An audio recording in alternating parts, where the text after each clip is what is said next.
नमस्कार। आज के इस विश्लेषण में हम सीधा मुद्दे पर आते हैं और निफ्टी 500 के उन 10 शानदार शेयर्स की इर्द गिर्द बनी हाइप को डिकोड करते हैं जिन्हें बाजार का नया सितारा माना जा रहा है। अक्सर किसी शेयर में इंडेक्स एंट्री की चर्चा होती है तो किसी में शानदार नतीजों की, लेकिन सच कहूं तो सिर्फ हेडलाइंस देखकर फैसले लेना बिल्कुल ठीक नहीं है। इसलिए आज इन शेयर्स के फंडामेंटल और टेक्निकल ट्रिगर्स का बहुत ही निष्पक्ष और गहराई से विश्लेषण किया जाएगा। तो चलिए फटाफट आज के एजेंडे पर एक नजर डालते हैं। हम शुरुआत करेंगे ट्रिगर्स और मार्केट हाइप से, फिर MSCI एंट्री क्लब पर आएंगे, उसके बाद पावर और इंफ्रा बूम और IT तथा डिफेंसिव प्लेस को समझेंगे। आखिर में एक कॉन्ट्रेरियन बोनस स्टॉक को देखते हुए स्मार्ट इन्वेस्टिंग के नियमों पर चर्चा करेंगे। तो शुरुआत करते हैं सबसे गर्मा गर्म मुद्दे से, ट्रिगर्स और मार्केट हाइप। आइए इन हेडलाइंस के पीछे का सच समझते हैं। अब NSE की हाल ही की एक बड़ी अनाउंसमेंट ही ले लीजिए। 30 मई 2026 से BSE निफ्टी 50 इंडेक्स में विप्रो की जगह लेगा। इस खबर के आते ही मार्केट में एक जबरदस्त रिएक्शन देखने को मिला, लेकिन यहाँ एक बहुत ही वैलिड सवाल उठता है, क्या निफ्टी 50 में एंट्री लेने का मतलब ये है कि स्टॉक अब लगातार बिना रुके ऊपर ही जाता रहेगा? यानी क्या ये एक रॉकेट रैली की गारंटी है? यहाँ दो बिल्कुल अलग अलग पहलुओं के बीच एक बेहद दिलचस्प कंट्रास्ट है। एक तरफ तो इंडियन कैपिटल मार्केट्स का विस्तार हो रहा है और रिटेल पार्टिसिपेशन लगातार बढ़ रहा है, जो कि सच में एक बहुत पॉजिटिव संकेत है। पर वहीं दूसरी तरफ, और ये थोड़ी कड़वी सच्चाई है, BSE की शेयर की कीमत और उसकी वैल्यूएशंस पहले से ही काफी ज्यादा बढ़ चुके हैं। तो सबसे जरूरी बात यह है कि सिर्फ निफ्टी 50 की हाइप को देखकर जल्दबाजी में खरीदारी करने से बेहतर है थोड़ा संयम रखना। अगर लंबे समय के नजरिए से सोचा जाए तो एक करेक्शन का और मजबूत टेक्निकल सपोर्ट लेवल का इंतजार करना कहीं ज्यादा सुरक्षित और समझदारी भरी रणनीति है। यानी उस कीमत का इंतजार करना जहां शेयर का गिरना रुक सकता है। अब आगे बढ़ते हैं और हमारे अगले बड़े मार्केट कैटलिस्ट की बात करते हैं, MSCI एंट्री क्लब, जहां बात होती है बड़े इंस्टीट्यूशनल पैसे की। अगस्त 2026 के MSCI global standard index review की तस्वीर काफी साफ है। 1 सितंबर से इन 5 बहुचर्चित कंपनियों में लगभग $2 बिलियन का अनुमानित पैसिव इनफ्लो आने वाला है। इसका आसान शब्दों में मतलब ये है कि विदेशी इंडेक्स फंड्स को नियमों के मुताबिक इन शेयर्स को खरीदना ही होगा। इटर्नल में सबसे ज्यादा करीब $674 मिलियन और लॉरस लैब्स में $598 मिलियन आने का अनुमान है। लेंसकार्ट, अदानी एनर्जी और ग्रो में भी बड़ा इन्फ्लो आने की उम्मीद है। इन सभी के लिए फिलहाल होल्ड करने या गिरावट पर ही विचार करने का विश्लेषण सामने आता है। हालांकि एक बात का ध्यान रखना बेहद जरूरी है कि MSCI में शामिल होना कोई जादू की छड़ी नहीं है। ग्रो, लेंसकार्ट या इटर्नल जैसे ग्रोथ प्लेटफॉर्म्स की तरफ देखने वालों को रियलिटी चेक करने वाले मैट्रिक्स का बहुत सख्ती से मूल्यांकन करना चाहिए। क्यों? क्योंकि मार्केट अक्सर कंपनियों की फ्यूचर ग्रोथ को आज ही के प्राइस में शामिल कर लेता है।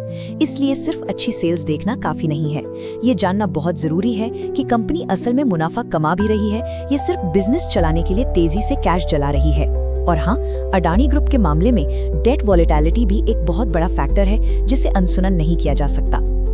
अब रुख करते हैं मार्केट के हेवी लिफ्टर्स की तरफ, फंडामेंटली ड्रिवन स्टॉक्स जो पावर और इंफ्रास्ट्रक्चर बूम का हिस्सा हैं। एक नंबर पर जरा गौर कीजिएगा, 123.5%, 123.5%। ये कोई छोटा मोटा फिगर नहीं है, बल्कि ये हिताची एनर्जी इंडिया के साल दर साल पहली तिमाही के प्रॉफिट का एक बेहद शानदार जंप है। उनका प्रॉफिट बढ़कर 294.2 करोड़ रुपए हो गया। अब ऐसे असाधारण नंबर्स आएंगे तो जाहिर सी बात है कि स्टॉक पे एक बड़ी रैली आना लगभग तय ही था। लेकिन हिटाची एनर्जी और अडानी एनर्जी सॉल्यूशंस जैसे स्टॉक्स को सपोर्ट करने वाले फंडामेंटल्स सिर्फ एक क्वार्टर का चमत्कार नहीं है।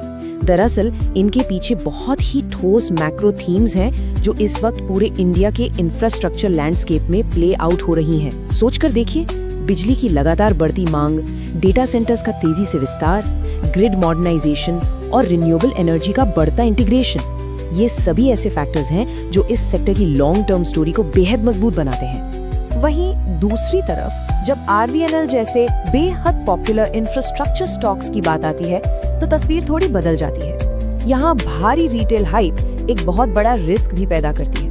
कहने का मतलब ये है कि सिर्फ रेलवे थीम की चकाचौंध में खो जाने के बजाय असली सवाल पर ध्यान देना चाहिए, क्या इन कंपनियों का एक्चुअल एग्जीक्यूशन और जमीन पे काम की रफ्तार उनकी बड़ी ऑर्डर बुक से मेल खाती भी है।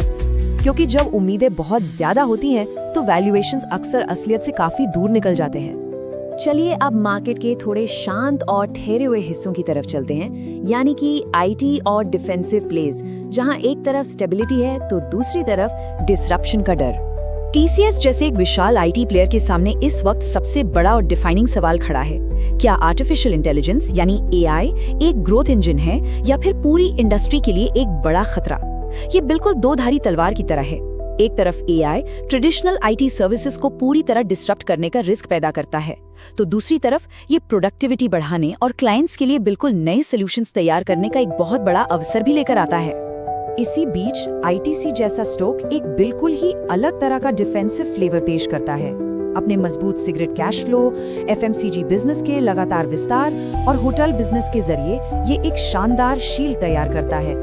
साथ ही हाई डिविडेंड यील्ड इसका एक बड़ा आकर्षण है। लेकिन एक छोटी सी चेतावनी, सिर्फ ऊंचे डिविडेंड के लालच में किसी लगातार गिरते हुए शेयर को आंख बंद करके खरीद लेना ठीक नहीं। बेहतर यही है कि जब तक टेक्निकल चार्ट पर गिरावट रुकने और वापस ऊपर जाने के क्लियर संकेत न मिले तब तक इंतजार किया जाए। अब आते हैं आज के विश्लेषण के सबसे दिलचस्प हिस्से पर, एक कॉन्ट्रेरियन बोनस स्टॉक जो भीड़ की चाल से बिल्कुल उल्टा चल रहा है। जहां एक तरफ मार्केट उन स्टॉक्स के पीछे पागलों की तरह भाग रहे हैं जिन्हें पैसिव इन्फ्लोस के जरिए अरबों डॉलर मिल रहे हैं, वहीं सबसे बड़ा कॉन्ट्रेरियन मौका एस्ट्रल के एनालिसिस में छिपा हो सकता है। ये सच में बहुत हैरानी की बात थी कि जहां कई नए स्टॉक्स को MSCI ग्लोबल स्टैंडर्ड इंडेक्स में जगह मिली, वहीं इतने मजबूत बिजनेस वाली कंपनी एस्ट्रल को इस इंडेक्स से बाहर का रास्ता दिखा दिया गया। ये एक्सक्लूजन एक परफेक्ट केस स्टडी बनता है। यहाँ सबसे बड़ा सवाल ये उठता है कि क्या बड़े इंस्टीट्यूशंस के बाहर निकलने से सिर्फ एक पैनिक सेल ऑफ शुरू होता है, या फिर क्या ये शांति से एक ऐसी आर्टिफिशियल प्राइस ड्रॉप बना देता है जिसका फायदा स्मार्ट और धैर्यवान पैसा लॉन्ग टर्म में उठा सकता है? खैर, कभी-कभी भीड़ से अलग चलने में ही सबसे बड़ी वैल्यू मिलती है। इन सभी अलग-अलग ट्रिगर्स और हलचल को समझने के बाद अब वक्त है अपने निष्कर्ष को एक ठोस फ्रेम में ढालने का। आइए अब रूल्स फॉर स्मार्ट इन्वेस्टिंग पर बात करते हैं। निफ्टी 500 जैसे विशाल समंदर में सेफली नेविगेट करने का गोल्डन रूल बस इन 3 पिलर्स पर टिका है। कोई भी इन्वेस्टमेंट डिसीजन तभी सच में सॉलिड बनता है जब इन तीनों में पूरा तालमेल हो। पहला, फंडामेंटल, क्या जिस बिजनेस में पैसा लग रहा है वो वाकई मजबूत है? दूसरा, वैल्यूएशन, क्या करंट प्राइस किसी तरह से जस्टिफाई होता है या बस हवा में है? और तीसरा, टेक्निकल, क्या मार्केट का ट्रेंड उस स्टॉक को सपोर्ट कर रहा है? इन्हीं तीनों का कॉम्बिनेशन ही कामयाबी की असली कुंजी है। इस पूरे सिनेरियो को ये एक स्टेटमेंट बहुत ही बखूबी बयान करती है।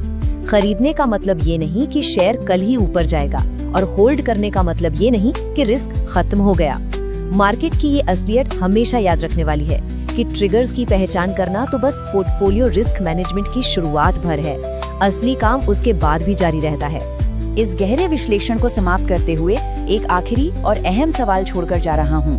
किसी के भी पोर्टफोलियो या वॉचलिस्ट का ऐसा कौन सा स्टॉक है जिसे अगली बार ऐसे ही बिल्कुल निष्पक्ष, स्ट्रक्चर्ड और डीपली एनालाइज करने की जरूरत है? मार्केट में असल कामयाबी हेडलाइन से नहीं बल्कि डेटा और लॉजिक को अपना साथी बनाने से मिलती है। इस चर्चा में शामिल होने के लिए बहुत बहुत शुक्रिया और लगातार सीखते रहिए।